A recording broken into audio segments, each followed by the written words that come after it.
ಇತ್ತೀಚಿನ ಸಂಚಿಕೆಗಳನ್ನು ಜಾಹೀರಾತಿನ ಕಿರಿಕಿರಿ ಇಲ್ಲದೆ ನೋಡಿ.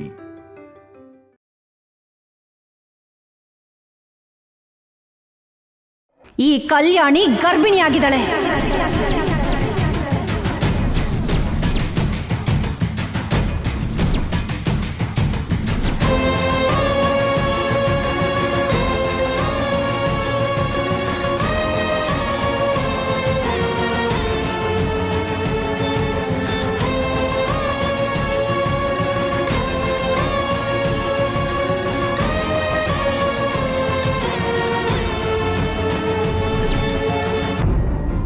ಸಂತೋಷ ಪಡ್ಬೇಕಾಗಿರೋ ವಿಷಯನೇ ಅಲ್ವಾ ಅಕ್ಕ? ಇದು ಎಲ್ರಿಗೂ ಸಂತೋಷ ಕೊಡೋ ವಿಷಯನೇ, ಆದ್ರೆ ನಿಮ್ಮ ಅಕ್ಕಂಗಲ್ಲ. ಹೌದು, ಅಲ್ಲ.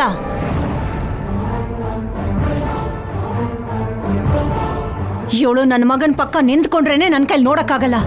ಅಂಥದ್ರಲ್ಲಿ ಇವಳ ಹೊಟ್ಟೆಲಿ ನನ್ನ ಮಗನ ರಕ್ತ ಬೆಳೀತಿದೆ ಅಂತಂದ್ರೆ ಹೇಗ್ ತಡ್ಕೊಳ್ಳಿ? ಹಾ, ಮಾಡೋದೆಲ್ಲ ಮಾಡಿ ಏನು ಆಗೇ ಇಲ್ವೇನೋ ಅನ್ನೋ ತರ ಹೇಗ್ ನೋಡ್ತಾ ಇದ್ದಾಳೆ ಅಂತ ನೋಡು. ಅಷ್ಟಕ್ಕೂ ಇವಳನ್ನ ಅಕ್ಕ,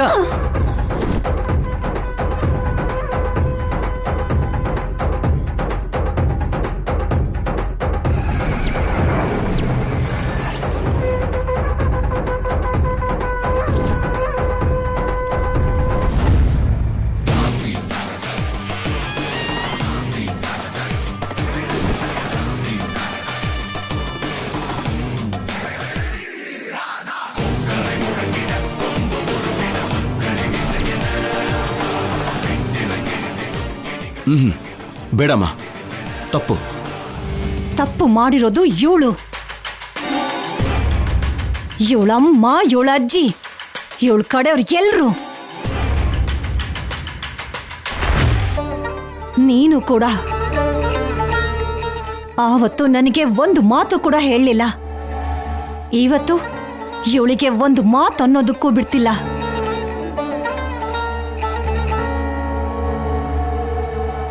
ಅನ್ನೋಕ್ ಬಿಡಲ್ಲ. ಯಾಕಂದ್ರೆ ಕಲ್ಯಾಣಿ ಯಾವತ್ತು ತಪ್ಪು ಮಾಡಲ್ಲ ಅನ್ನೋ ನಂಬಿಕೆ ಶೌರ್ಯನ್ಗಿರೋದಕ್ಕೆ. ನಿನ್ನಂತವಳನ್ನ ನಾನೆಲ್ಲೂ ನೋಡಿಲ್ಲ. ಮಗ ಸೊಸೆ ಅನ್ಯೋನ್ಯವಾಗಿದ್ರೆ ನೋಡಕ್ಕಾಗಲ್ಲ, ಮಗ ತಂದೆ ಆಗ್ತಿದ್ದಾನೆ ಅಂದ್ರೆ ಸಹಿಸ್ಕೊಳಕ್ಕಾಗಲ್ಲ. ನೀನೆಂತ ತಾಯಿ? ದಮಯಂತಿ, ಕಲ್ಯಾಣಿ ಈಗ ಗರ್ಭಿಣಿಯಾಗಿದ್ದಾಳೆ ಅಂತ ಹೇಳ್ತಿದ್ಯಾ? ಅದೇ ನಿನ್ ಕಷ್ಟ ಆಗ್ತಾ ಇರೋದು. ಸಹಿಸ್ಕೊಳಕ್ಕಾಗ್ತಾ ಇಲ್ಲ. ಕಲ್ಯಾಣಿ ಮಾತ್ರನೇ ಅಲ್ಲ, ಯಾವುದೇ ಹೆಣ್ಮಗಳಾದ್ರೂ ಕೂಡ ತಾಯಿ ಆಗ್ಬೇಕು ಅಂತ ಬಯಸ್ತಾಳೆ. ಗಂಡ ಹೆಂಡತಿ ಮಧ್ಯೆ ಇರೋ ಪ್ರೀತಿಗೆ ಸಾಕ್ಷಿಯಾಗಿ ಒಂದು ಮಗು ಬೇಕು ಅಂತ ಅವಳು ಕೋರ್ಕೋತಾಳೆ. ಆದ್ರೆ ಕಲ್ಯಾಣಿ ಇನ್ನೂ ಗರ್ಭಿಣಿ ಆಗಿಲ್ಲ.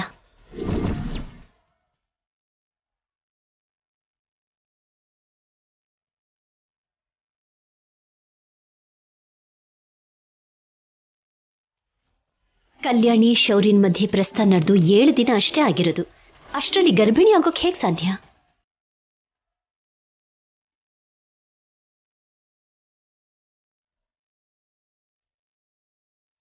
ದಮಯಂತಿ ಕೆಳಗೆ ಬಿದ್ಮೇಲೆ ಚಿಕ್ಕ ಮೆದುಳು ಕೆಲಸ ಮಾಡ್ತಿಲ್ಲ ಅನ್ಸುತ್ತೆ. ಹೌದು, ಕಲ್ಯಾಣಿ ಗರ್ಭಿಣಿ ಆಗಿದ್ದಾಳೆ ಅಂತ ನೀನು ಯಾರು ಹೇಳಿದ್ರು?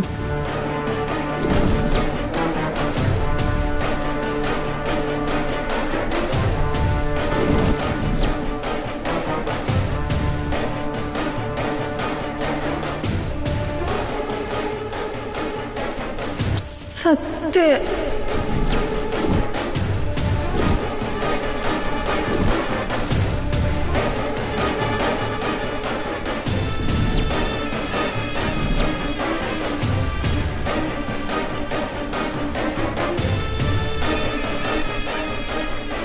ಈ ರಾಧಾಂತಕ್ಕೆ ಕಾರಣ ನೀನಾ? ಅಷ್ಟಕ್ಕೂ ನೀನು ಇಲ್ಲಿರೋದಕ್ಕೆ ಅವಕಾಶನೇ ಇಲ್ಲ. ನಡೆಯ ಹೊರಗಡೆ ಹೋಗು, ನಿಮ್ಮ ಮನೆಗೆ. ನನ್ನನ್ನು ಕ್ಷಮಿಸಿ ಅತ್ತೆ. ಅಮ್ಮ ಇನ್ಯಾವತ್ತೂ ಹೀಗೆ ಮಾಡಲ್ಲ. ಹೋಗು ಅಂತ ಹೇಳಿದ್ನಲ್ಲ. ಬಿಡ್ರಿ. ಏನ್ರಿ ಚಿನ್ನಿ, ಪಲ್ಲವಿನ್ ಬಿಡು. ಹಾಗಲ್ಲಮ್ಮ, ಪಲ್ಲವಿನ್ ಬಿಡು ಅಂತ ಹೇಳ್ತಿದ್ದೀನಲ್ಲ. ಯಾಕೆ ಪಲ್ಲವಿ ದಮಯಂತಿ ಹತ್ರ ಸುಳ್ಳು ಹೇಳ್ದೆ? ನನ್ನನ್ನು ಕ್ಷಮಿಸಿ ಅಮ್ಮ, ನಂದೇ ತಪ್ಪು. ಆದರೆ ನಾನೇನೂ ಜಗಳ ಮಾಡಿಸ್ಬೇಕು ಅಂತ ಹಾಗೆ ಹೇಳಿಲ್ಲ.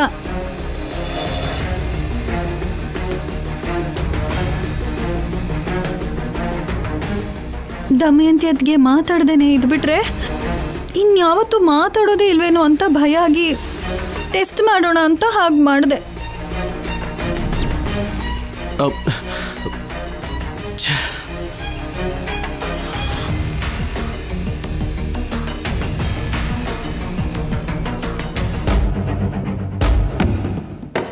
ನನ್ಗ್ಯಾಕೋ ದಮಯಂತಿ ಅತ್ಗೆ ಪೂರ್ತಿಯಾಗಿ ಮಾತು ಬರಲ್ವೇನೋ, ಶಿವರಾಮಣ್ಣ ಅತ್ಗೆ ಬೇಜಾರು ಪಡ್ತಿದ್ದಾರೆ ಅಂತ ಸುಳ್ಳು ಹೇಳ್ತಿದ್ದಾರೇನೋ ಅನ್ಕೊಂಡೆ.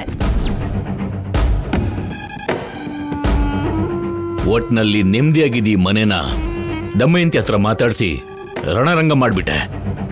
ನಿಜ ಏನು ಅಂತ ಗೊತ್ತಾಯ್ತಲ್ವಾ? ಇವಾಗ ನಿನ್ ಮನ್ಸಿಗೆ ಸಮಾಧಾನ ಆಯ್ತಾ ದಮಯಂತಿ? ಈಗಲ್ದೇ ಇದ್ರು 1 ತಿಂಗಳ ನಂತರ ಇಲ್ಲ ಅಂದ್ರೆ ವರ್ಷದ ನಂತರ ಯಾವತ್ತಾದ್ರೂ ಕಲ್ಯಾಣಿ ಮತ್ತು ಶೌರ್ಯಂಗೆ ಮುದ್ದಾದ ಮಗು ಹುಟ್ಟುತ್ತೆ.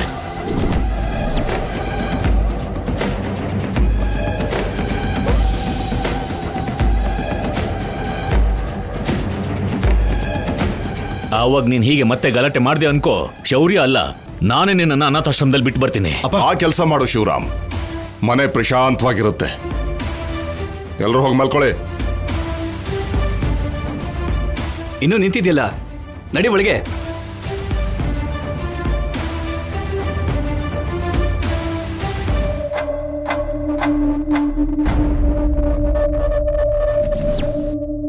ವರ್ಷ ಅಲ್ಲ 10 ವರ್ಷ ಆದ್ರೂ ಸರಿ ಕಲ್ಯಾಣಿ ಹೊಟ್ಟೆಲಿ ಮಗು ಹುಟ್ಟೋಕ್ ಬಿಡಲ್ಲ. ಅನುಪಮನ್ ಥರನೇ ಇರ್ಬೇಕಾಗತ್ತೆ. ಆವಾಗ ತಾಯಿ ಮಗಳು ಇಬ್ರು ಕೂತ್ಕೊಂಡು ಅಳ್ತಾ ಕಾಲ ಕಳೀತಾರೆ. ನನಗೆ ಯೋಚನೆ ಬರೋದಲ್ಲ ಕಣೋ, ಈ ಕಲ್ಯಾಣಿ ಗರ್ಭಿಣಿಯಾಗಿದ್ದಾಳೆ. ಅಷ್ಟಕ್ಕೂ ಇವಳಲ್ಲ. ಅಕ್ಕ,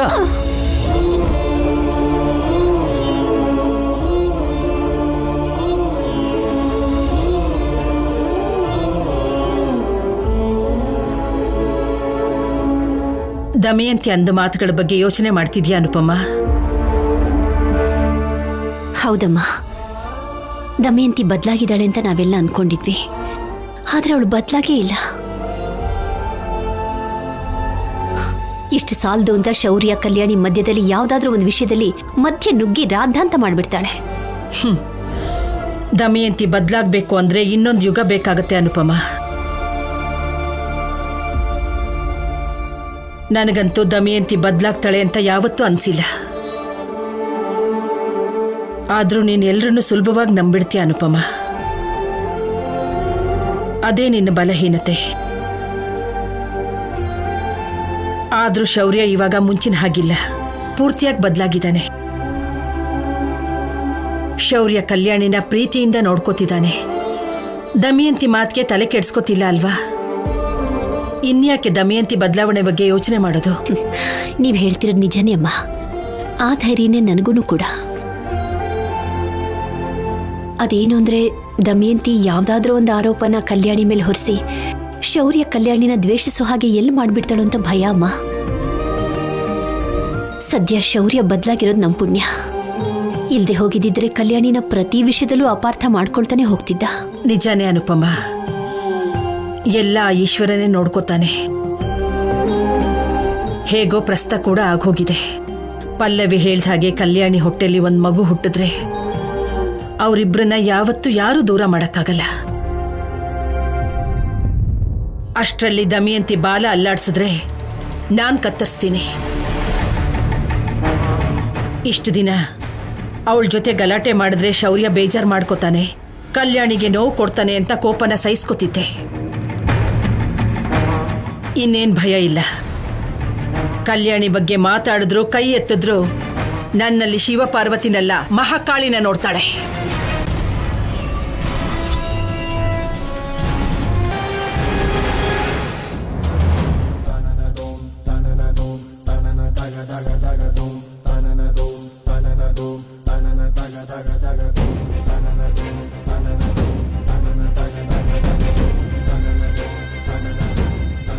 ಸಿದ್ದು, ಏನ್ ಮಾಡ್ತಾ ಇದೀಯಾ?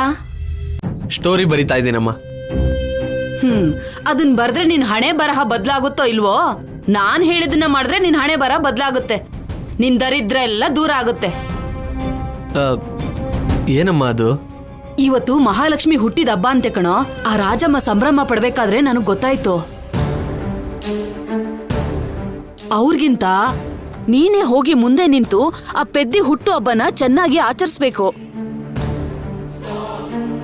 ಹಾಗೆ ಗಿಫ್ಟು ಅಂತ ಸೀರೆನೋ ಒಡವೆನೋ ತಂದ್ಕೊಡು. ಅಯ್ಯೋ, ಒಡವೆ ಅಂದ್ರೆ ದುಡ್ಡು ಜಾಸ್ತಿ ಆಗುತ್ತೆ ಅಲ್ವಾ? ಒಂದ್ ಕೆಲ್ಸ ಮಾಡು, ಒಂದ್ ಡ್ರೆಸ್ ತಂದು ಕೊಟ್ಬಿಡು. ನನ್ನ ಹತ್ರ ₹1 ಕೂಡ ಇಲ್ಲ ಅಮ್ಮ. ಡ್ರೆಸ್ ಅಲ್ಲ, ಒಂದ್ ದಾರ ಕೂಡ ಕೊಡಕ್ಕಾಗಲ್ಲ. ಮತ್ತದೇ ಕೋಟಿ ತರೋ ಸೊಸೆ ಕಣೋ. 4 ಕಾಸು ಖರ್ಚು ಮಾಡ್ಲಿಲ್ಲ ಅಂದ್ರೆ ಹೇಗೆ? ದುಡ್ಡು ನಾನು ಕೊಡ್ತೀನಿ ಬಿಡು. ನೀನ್ ಕೊಡೋ ಡ್ರೆಸ್ ನೋಡಿ ನಿಮ್ ಅತ್ತೆ ಮಾವ ಅವಳನ್ನ ನಿನ್ಗೆ ಕೊಡ್ಬೇಕು ಅನ್ಕೋಬೇಕು. 1 ನಿಮಿಷ ಇರು, ದುಡ್ಡು ತಗೊಂಡ್ ಬರ್ತೀನಿ.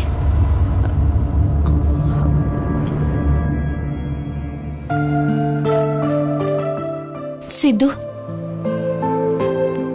ಇವತ್ತೇನ್ ಸ್ಪೆಷಲ್ ಅಂತ ಗೊತ್ತಾ? ಗೊತ್ತು. ಮತ್ತೇನ್ ಗಿಫ್ಟ್ ಕೊಡ್ತಿದ್ಯಾ? ಇನ್ನೂ ಹೇಳಲೇ ಇಲ್ಲ. ಓ, ಸರ್ಪ್ರೈಸ್ ಪ್ಲಾನ್ ಮಾಡಿದ್ಯಾ? ಆ ಥರದ್ದೇ. ನನಗೆ ಗೊತ್ತು ಸಿದ್ದು, ನಾನಂದ್ರೆ ನಿನಗೆ ಎಷ್ಟು ಇಷ್ಟ ಅಂತ. ನಾನು ಬರ್ತಡೇ ನಿನ್ನ ಲೈಫಲ್ಲಿ ಸ್ಪೆಷಲ್ ಡೇ ಅಲ್ವಾ? ನೀನು ಇಷ್ಟೊಂದು ಪ್ರೀತಿಸಿರೋದಕ್ಕೆ ನಾನು ನಿನ್ನ ಜೊತೆ ಬಂದಿದ್ದೀನಿ. ಇಷ್ಟು ನೋವು ಗಲಾಟೆ ಇದ್ರೂ ಕೂಡ ನನ್ನ ಬರ್ಡೇ ನಿಂಗೆ ನೆನಪಿದೆ ಅಲ್ಲ? Thank you Siddu. ಸರಿ ಹೇಳು, ಏನು ಗಿಫ್ಟ್ ಕೊಡ್ತಿದ್ಯಾ? ಚಿಕ್ಕ ಕ್ಲೂ ಕೊಡ್ಬಹುದಲ್ವಾ?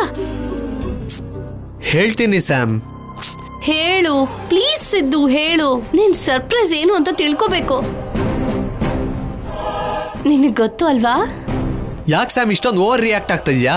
ಅಷ್ಟಕ್ಕೂ ಮಹಾಲಕ್ಷ್ಮಿ ಬರ್ಡೇ ಅಂದ್ರೆ ನಿಂಗೆ ಯಾಕೆ ಸಂತೋಷ?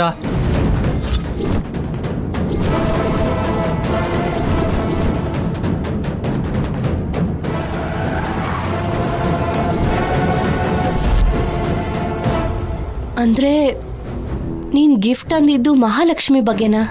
ಇನ್ನು ನಿನ್ಗೆ ಅನ್ಕೊಂಡ್ಯಾ? ಇವತ್ತು ನಿನ್ ಲೈಫಲ್ಲಿ ಸ್ಪೆಷಲ್ ಡೇಸ್ ಇದ್ದು ಮರ್ತ್ ಹೋದ್ಯಾ? ಅಬ್ಬಾ, ನನ್ನ ಲೈಫ್ನ ಸ್ಪೆಷಲ್ ಡೇ ನನಗೆ ಗೊತ್ತಿಲ್ಲ, ನಿನಗೆ ಗೊತ್ತಾ? ಅಂದ್ರೆ ಯಾರ್ದೋ ಬರ್ತಡೇ ಅನ್ಕೋತಿದ್ಯಾ? ಯಾವ ಬರ್ಡೇನೂ ಇಲ್ಲ. ಸುಮ್ಮನೆ ಇರ್ತೀಯಾ? ನನಗೆ ಹಿಂಸೆ ಆಗ್ತಾ ಇದೆ.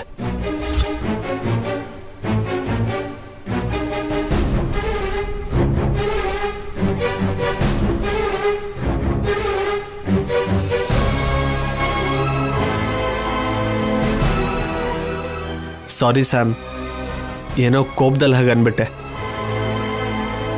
ಇವತ್ತು ಮಹಾಲಕ್ಷ್ಮಿ ಬರ್ಡೇ, ಮೊದಲು ಅದ್ರ ಬಗ್ಗೆ ಯೋಚನೆ ಮಾಡೋಣ.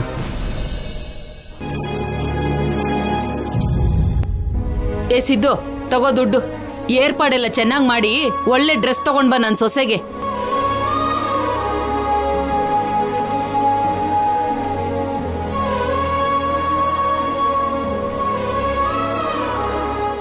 ಏನು ಅವಳ ಮುಖ ನೋಡ್ತಿದ್ಯಾ? ಅವಳ ಪರ್ಮಿಷನ್ ಬೇಕಾ ಏನೋ? ಅಮ್ಮ, ಪ್ರತಿಯೊಂದಕ್ಕೂ ಸಂಪಾದನೆ ದೂರ ಬೇಡ. ಅವಳನ್ನ ಏನಾರು ಅಂದ್ರೆ ನಾನು ಒಪ್ಕೊಳ್ಳಲ್ಲ. ಸ್ಯಾಮ್, ಕಿರ್ಚಬೇಡ ಕಣೋ, ಮೆಲ್ಲಗೆ. ಇದನ್ನೇನಾದ್ರೂ ನಿಮ್ಮತ್ತೆ ಕೇಳಿಸ್ಕೊಂಡ್ರೆ ನಾನು ಇಷ್ಟೆಲ್ಲ ಮಾಡಿದ್ದು ವ್ಯರ್ಥ ಆಗಲ್ವಾ? ಮಹಾಲಕ್ಷ್ಮಿ ಕೂಡ ನಿನಗ್ ಸಿಗೋದಿಲ್ಲ. ತಗೋ, ಹಿಡ್ಕೋ.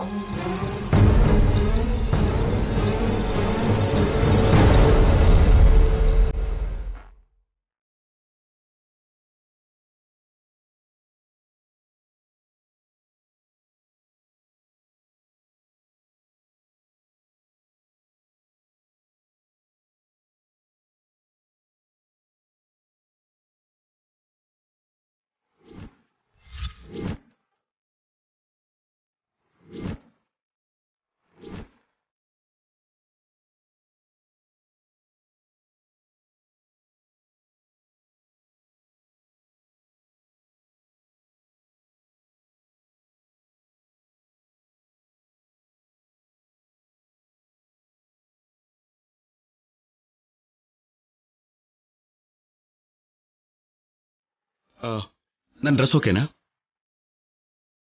ಚೆನ್ನಾಗಿದೆ ರೀ. ಐನು ನಿನಗೆ ಇಷ್ಟ ಆಗತ್ತೆ ಅಂತ. ನಿನ್ನ ಫೇವ್ರೆಟ್ ಕಲರ್ ಅಂತ ಈ ಡ್ರೆಸ್ ತಗೊಂಡೆ.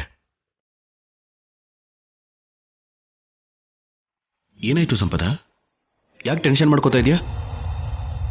ಏನಿಲ್ಲ ರೀ. ನೀನು ಸುಮ್ಮನೆ ಹಾಗೆ ಹೇಳ್ತಾ ಇದೀಯಾ. ಆದರೆ ಯಾವಾಗಲೂ ಟೆನ್ಷನ್ ಮಾಡ್ಕೊಂಡೇ ಇರ್ತೀಯ.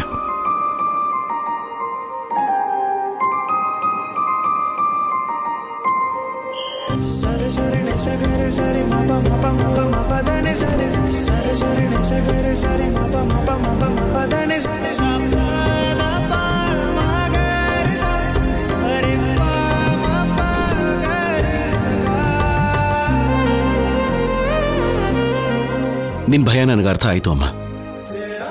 ಆದ್ರೆ ಸಂಪದ ಮಾವನ ಹಾಗೆ ಮಾಡಲ್ಲ.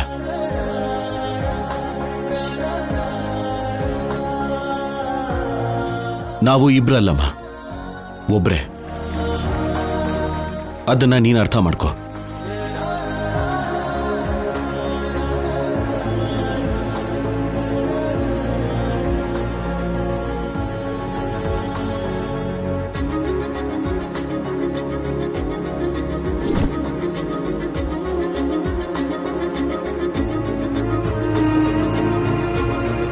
ಇವತ್ತು ಸೆಪ್ಟೆಂಬರ್ 22 ಅಂದ್ರೆ ಸಂಪದ ಹುಟ್ಟಿದ ದಿನ.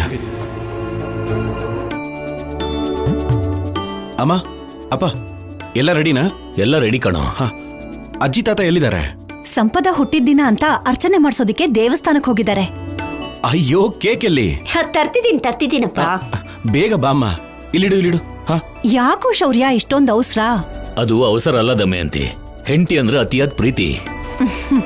ಅದು ಅಮ್ಮ, ಸಂಪದ ಎಕ್ಸಾಕ್ಟ್ ಆಗಿ ಯಾವ ಟೈಮಲ್ಲಿ ಹುಟ್ಟಿದ್ಲೋ ಅದೇ ಟೈಮ್ಗೆ ಕೇಕ್ ಕಟ್ ಮಾಡ್ಸೋಣ ಅಂತ. ಟೈಮ್ ಆಗ್ತದೆ. ಕಟ್ ಮಾಡು ತಗೋ.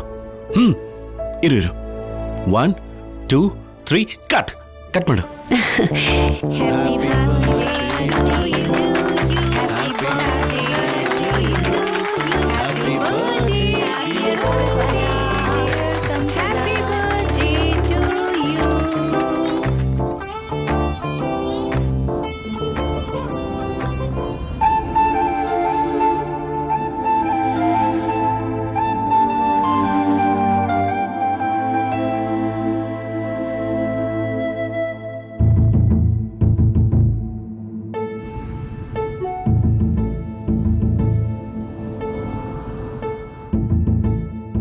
ಆಫೀಸರ್,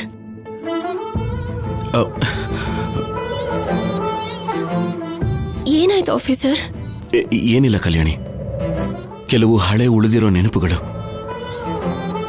ಈಗ ಮತ್ತೆ ನನ್ನನ್ನು ಕಾಡ್ತಾ ಇದೆ. ಅದನ್ನ ಸುಟ್ಟು ಬೂದಿ ಮಾಡಿದ್ರೇನೆ ಮನಸ್ಸು ನೆಮ್ಮದಿಯಾಗಿರುತ್ತೆ. ಆಫೀಸರ್,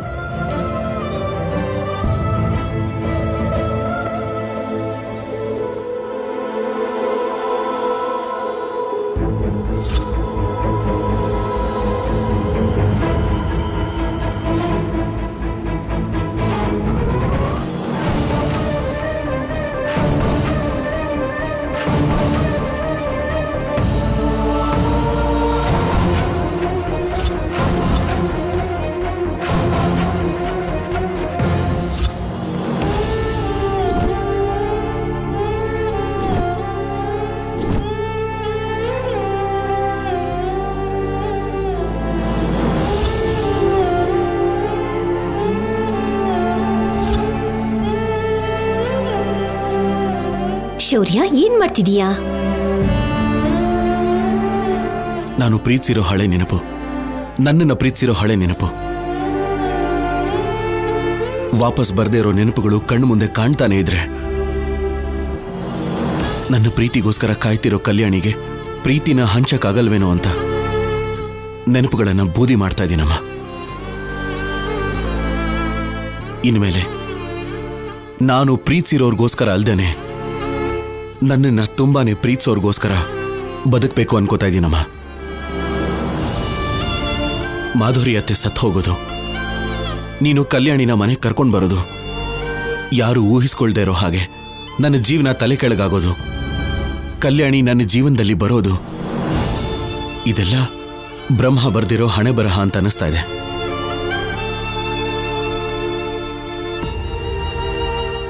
ಕಲ್ಯಾಣಿ ತಂದೆ ತಾಯಿ ದೂರ ಆಗೋದ್ಮೇಲೆ ಇವಳ ಹಣೆ ಬರಹನ ಯಾಕೆ ಈ ರೀತಿ ಬರ್ದೆ ಅಂತ ಪ್ರತಿದಿನ ದೇವ್ರನ್ನ ನಾನು ಕೇಳ್ಕೊಳ್ತಿದ್ದೆ ಶೌರ್ಯ. ಕಲ್ಯಾಣಿಗೆ ದ್ರೋಹ ಮಾಡ್ಬಿಟ್ನೇನೋ ಅಂತ ದೇವ್ರ ಅನ್ಕೊಂಡೇನು. ಅದಕ್ಕೆ ಅವಳಿಗೆ ಜೊತೆಯಾಗಿ ಜೋಡಿಯಾಗಿ ನಿನ್ನನ್ನು ಜೊತೆ ಮಾಡಿದ್ದಾನೆ. ಈಗ ಅನ್ನಿಸ್ತಿದೆ ಕಲ್ಯಾಣಿ ತುಂಬಾನೇ ಅದೃಷ್ಟವಂತೆ ಅಂತ. ಕಲ್ಯಾಣಿ ಅಲ್ಲಮ್ಮ, ನಾನು ಅದೃಷ್ಟವಂತ. ಕಲ್ಯಾಣಿ ಹಾಗೆ ಪ್ರೀತಿನ ಹಂಚುವಂಥವ್ರು ಈಗಿನ ದಿನಗಳಲ್ಲಿ ಎಷ್ಟು ಜನ ಸಿಗ್ತಾರೆ ಹೇಳು? ಅದಕ್ಕೆ ನಾನೇ ಅದೃಷ್ಟವಂತ. ಅಲ್ಲ ಆಫೀಸರ್, ಅಮ್ಮ ಹೇಳ್ದ ಹಾಗೆ ನಾನೇ ಅದೃಷ್ಟವಂತೆ. ಯಾಕಂದ್ರೆ ಒಂದೇ ಜನ್ಮದಲ್ಲಿ ಇಬ್ರು ಅಮ್ಮನ ಪ್ರೀತಿ ನನಗ್ ಸಿಕ್ಕಿದೆ. ಒಬ್ರನ್ನ ಮೀರಿ ಒಬ್ರು ಪ್ರೀತಿಯಿಂದ ನೋಡ್ಕೊಂಡಿದ್ದಾರೆ, ನೋಡ್ಕೊಂತಾನೆ ಇದ್ದಾರೆ. ಅದೇ ತರ ಅಪ್ಪನ ಹಾಗೆ ಕೇರಿಂಗ್ ಆಗಿ ನೋಡ್ಕೊಳ್ಳೋ ಗಂಡನ್ನೇ ಯಾವುದೇ ಹೆಣ್ಣಾದ್ರೂ ಬಯಸೋದು. ಅಷ್ಟೇ ಯಾಕೆ, ಒಂದ್ ಹುಡುಗನ ಮದ್ವೆ ಮಾಡ್ಕೋಬೇಕಾದ್ರೂ ಅಪ್ಪನಲ್ಲಿರೋ ಒಳ್ಳೆ ಲಕ್ಷಣಗಳು ಈ ಹುಡುಗನಲ್ಲಿ ಇದೆಯೋ ಇಲ್ವೋ ಅಂತ ಹುಡುಗಿಯರು ಯೋಚನೆ ಮಾಡ್ತಾರೆ. ಅಂತ ಹುಡುಗ ಸಿಕ್ಕಿದ್ರೆ ಕಣ್ ಮುಚ್ಕೊಂಡು ಮದ್ವೆ ಆಗ್ತೀವಿ.